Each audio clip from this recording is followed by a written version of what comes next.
Bagarreur, bagarreuse, salut Jeep, salut. Bah, c'est le juger déjà. Merci à tous. La claque, est-ce que Ragnar met une claque au MMA français? Et ouais, c'est une bonne question. Je sais pas si elle est bonne, mais en tout cas, Non, mais elle ouais. mérite d'être posée. Bah ouais, parce qu'il met vraiment une claque au MMA français. Ah ouais? Et ouais, parce que dans tous les cas, il met une claque. Attends, dans quel sens ça? Il a C'est rien fait ça le encore truc. en MMA. C'est ça. Mais tout le monde parle que de Ragnar dans le MMA. Lorsqu'il a été annoncé, personne ne parlait de main event. Personne ne parlait des autres combats. On ne parlait que de son combat à Arès. Et il est invité dans toutes les émissions non spécialisées du MMA et spécialisées du MMA. Il a donné vraiment une grosse visibilité au MMA, à Arès en particulier, bien entendu, surtout à son combat. Et donc, oui, forcément, là, ça met quand même une claque dans les deux sens. C'est-à-dire que, waouh, t'as des mecs qui sont là depuis longtemps, on parle pas d'eux. Sauf, bien sûr, ceux qui sont à l'UFC, voilà, une plus grosse visibilité. Mais voilà. Et lui, il arrive, un comédien, un acteur, un humoriste, et tout le monde parle de son combat. Et ça met une claque. Tu te dis, waouh. Ouais, tu pars dans les organisations, dans le monde actuel du MMA français, quoi. Bah, parce que une claque, parce que pour spoiler un peu, pour prendre des raccourcis, même s'il avait gagné son combat, est-ce que pour autant, on aurait dit, waouh, c'est un combattant de MMA, ça y est, il bouleverse tout?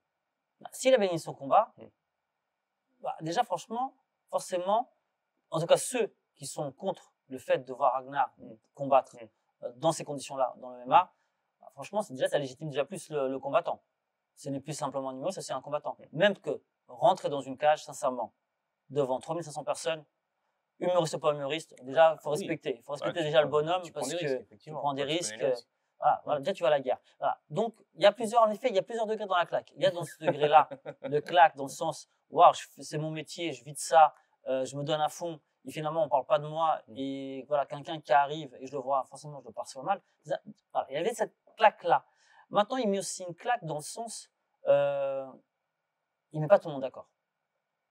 Ça, c'est le moins qu'on puisse dire. On est bien d'accord, il met pas tout le monde d'accord. Par contre, avant d'arriver dans le côté négatif, il y a le côté positif de Ragnar dans le MMA. Parce qu'il y a un côté positif. Comme les frères Logan. Les frères Paul. Les frères, pardon. Frères Paul. Tu les aimes Jack. tellement pas. Non, mais je les aime pas. Même pas. Par contre, je mets pas Ragnar sur le même pied qu'eux. Je les aime pas. Non, sincèrement, je les aime pas. Parce que Hawks, ils ont apporté la visibilité dans le MMA, entre guillemets, dans certains, voilà, dans la boxe aussi d'ailleurs. Même si la boxe n'avait pas besoin de ça. Du tout même. Mais ouais, le côté pay-per-view, le côté je change les règles, le côté, tu vois, moi ça m'a gavé ce côté-là. Moi, je pense qu'ils ont. Après, la boxe, c'est pas au même niveau que le MMA. Et je pense qu'ils ont apporté une image négative, justement, à la boxe. En se disant, moi, je m'entraîne. Alors après, ils sont pas entraînés vite fait. En fait, voilà. Au début, on s'est dit, ouais, il s'entraîne vite fait, il fait un combat, il call out Mayweather, c'est facile. En fait, non. Il s'entraîne vraiment. Oui. Voilà, il a fait des vrais entraînements de boxe, mais on a eu toujours ce débat de se dire, bah, il y a le mec qui combat le GOAT. Enfin, le GOAT, qu'on soit d'accord ou pas. Après, oui, ça on n'est pas d'accord. Mais ils ont biaisé. Non, mais ils ont biaisé. La taille des gants, ce qu'il y a écrit dans les contrats, tu vois ce que je veux dire? Ils ont biaisé. Alors que Ragnar, c'était l'exhibition. Exactement. Ragnar, c'était des vraies règles. C'est des vraies règles. Il rentre dans la cage, voilà, c'est ça. C'est des vrais arbitres, des vraies règles, un vrai combattant en face de lui. Il n'y a pas de mytho, quoi. Il n'y a pas des pay-per-view qui arrivent et tout, tu vois.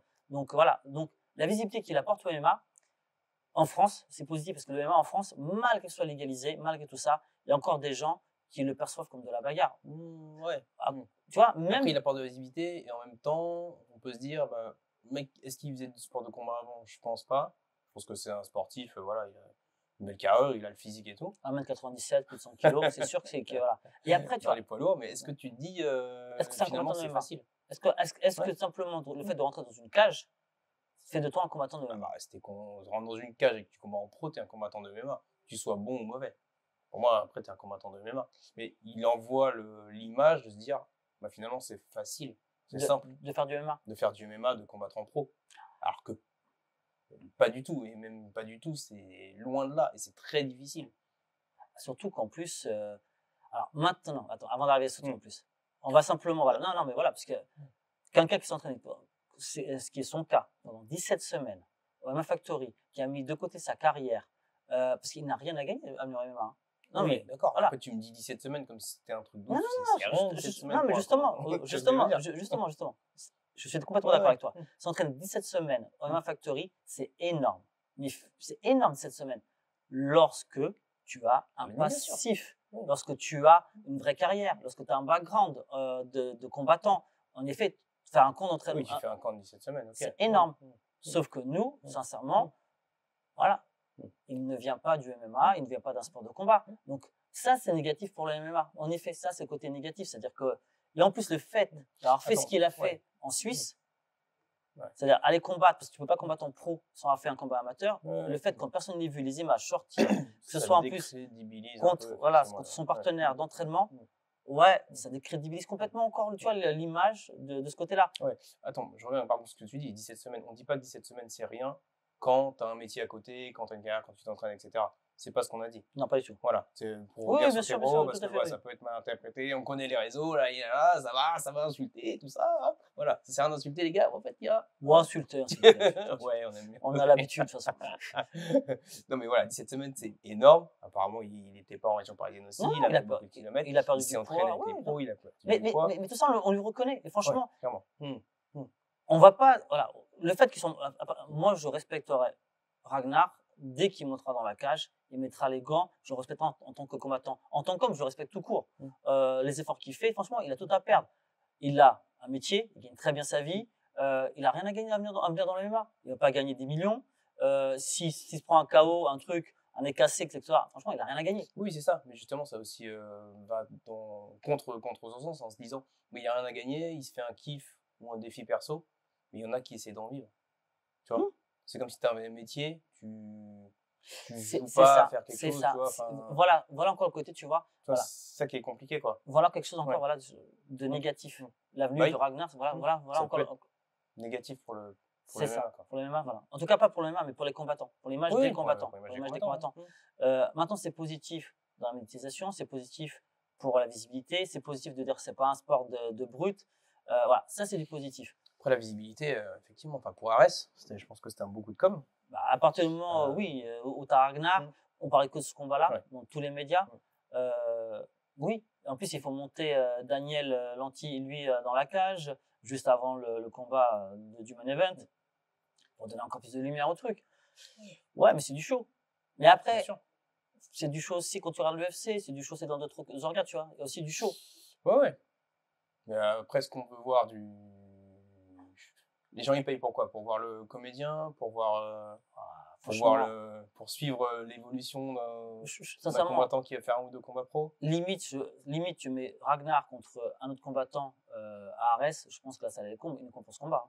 Oui, parce que les gens vont payer pour Ragnar parce qu'il a la fanbase derrière, le nombre tout à fait. Tout le monde en est conscient. Maintenant, sincèrement, prenons Daniel Lanty d'ailleurs qui a annulé son combat parce qu'il s'est fait mal au genou. Ragnar, tu vois, il était très énervé. Il l'a dit, il a trash-talké après dans les médias, tu vois, sur le coup, parce qu'il était un peu énervé. Après, il l'a dit, tu vois, mais tu sens quand même, tu vois, que le garçon, il est quand même investi. Il veut quand même y aller. Bien sûr, il a fait des sacrifices et ça, c'est pas négligeable. Voilà. Et d'ailleurs, il veut revenir en septembre ou en octobre. Donc, il n'a pas abandonné l'idée. C'est pas si fort. Par contre, là, moi, où je m'interroge, c'est qu'est-ce qu'il va faire dans le MMA? Est-ce qu'il va pour un fight, 2 fights, 3 fights? Il va pas faire carrière. Non, il fera pas carrière. Parce qu'il a déjà sa carrière. Et tu sais comme c'est dur de faire carrière dans le MMA. Donc, Et ça, c'est négatif, tu vois. C'est-à-dire que tu es en train de dire, écoute, voilà, j'ai voulu me faire un kiff, je suis venu, j'ai fait mon fight, gagner ou perdre. T'abondes dans mon sens. Hein. Le mec, il arrive, il va jouer, apprendre ton métier, il va s'amuser, il va dire, oh, en fait, c'était marrant, mais voilà, j'arrête, salut. Voilà, c'est négatif. T'as galéré à arriver au point où t'en es, et finalement, il grille toutes les étapes. Donc, c'est positif pour le grand public parce qu'ils vont te dire, ouais, j'ai regardé le MMA, finalement, le MMA, il y a des règles, c'est bien, c'est pas que des brutes, c'est positif, etc. Mais ça donne l'impression que, j'en dis, c'est vite fait, quoi. On peut y aller, quoi. Je fais un an de MMA, j'y vais, quoi. C'est ça. Et c'est pas ça. Et je fais pas 17 semaines et j'y vais. Non, c'est pas ça non plus, tu vois. Donc voilà. Maintenant, qui c'est pour l'affronter? Parce que t'es français. Tu affrontes Ragnar. Tu perds. Ah, tu parles de l'adversaire à trouver. Ah, tu perds, franchement. Waouh, c'est chaud pour toi. Parce que derrière, mon gars, tu vas prendre cher. Tu vas prendre cher par tout le public. Hein. Pas uniquement par ta salle, par tes potes. Tu prends cher par tout le monde. Les mecs dans la rue vont te voir. Ça peut être une fin de carrière. Tu vas te faire, regarde, laisse tomber. Ça peut être une fin de carrière. Tu gagnes. Ah, t'as battu Ragnar. C'est un comédien. C'est normal que tu le battes. Donc, t'es limite, tu vois, c'est même pas valorisant, tu vois, pour toi. C'est pas mieux. Tu prends un étranger? Ouais, l'étranger, il est pas con non plus. Hein. Ils ont Internet hein, aussi. Et pareil, tu prends Ragnar. Tu sais tout ce que ça apporte. Bah, mon gars, je prends un billet. Je prends un gros billet. Sauf que Ragnar, il a un combat. C'est son premier combat. Donc, ils peuvent pas prendre. Ce sera pas la star. Tu vas pas prendre quelqu'un de super. Donc, est-ce que c'est mérité que l'autre prenne un gros billet? Tu parles de son adversaire? Oui, bien sûr. Ah. Parce que Ragnar, c'est aussi ça, tu vois. Ça va remplir, ça va donner, tu vois, de la monétisation, ça va apporter du sponsoring, de la publicité, etc. Moi, je combats Ragnar, je suis désolé. Comme dirait Michael Lebou, l'important, c'est les sous. Donc, moi, je veux les sous. C'est logique, tu vois. Donc, est-ce que la bonne idée, entre guillemets. Tu n'auras pas les sous parce que c'est pas assez médiatisé. Tu vends pas du pay-per-view comme ça a été fait pour Paul Mayweather ou une chose comme ça. Parce que t'es pas aux États-Unis. Voilà, t'es pas aux États-Unis. Donc, à part sur la billetterie, c'est pas là que tu fais le max de bénéfices. Franchement, tu prends notre poids lourd contre lui, un autre quelqu'un de connu. Depardieu, Ragnar, non? Non, sa seule chance, c'est de mettre la soumission de la soirée ou le KO de la soirée et il prend le bonus. Donc bonne ou mauvaise idée, Ragnar dans le MMA? Franchement. Pour moi, je reste sur mon idée, hein, quand même mauvaise presse. Mauvaise presse? Au final. Bonne visibilité? Bonne visibilité, mauvaise presse. On ne parle pas du personnage en soi, hein, c'est vraiment le parcours et se dire, voilà, comme tu dis, je fais un common event d'Ares. Après seulement quelques mois d'entraînement. Maintenant, très honnêtement, pour ma part, je dis bien pour ma part, si Ragnar est encore dans les mains dans un an, il aura fait 4-5 combats. Il ne le fera jamais. Non, mais je te dis, à ce moment-là, concrètement, pour moi, voilà. Maintenant, je respecterai le garçon qui monte dans la cage, qui combattra. Voilà, ça, c'est un respect pour lui, etc. Tu veux me dire que tu respectes Jake Paul maintenant? Attends, selon la prestation. Non, mais selon la prestation, elle est importante, la prestation qu'il y aura derrière. C'est la prestation, si c'est du cinéma, tu vois, si c'est, tu vois, voilà. Selon la prestation qu'il va y avoir, forcément, on va être critique. Aussi, il y aura aussi ça, tu vois. On peut pas le nier. Oui, si son adversaire se couche, effectivement, au premier crochet. Ou que lui, tu vois, sur le premier coup, tu vois, il prend un KO. Voilà. Mais ça aussi, forcément, on sait que le public veut voir Ragnar. On sait que les fans de MMA, les puristes, ne veulent pas le voir.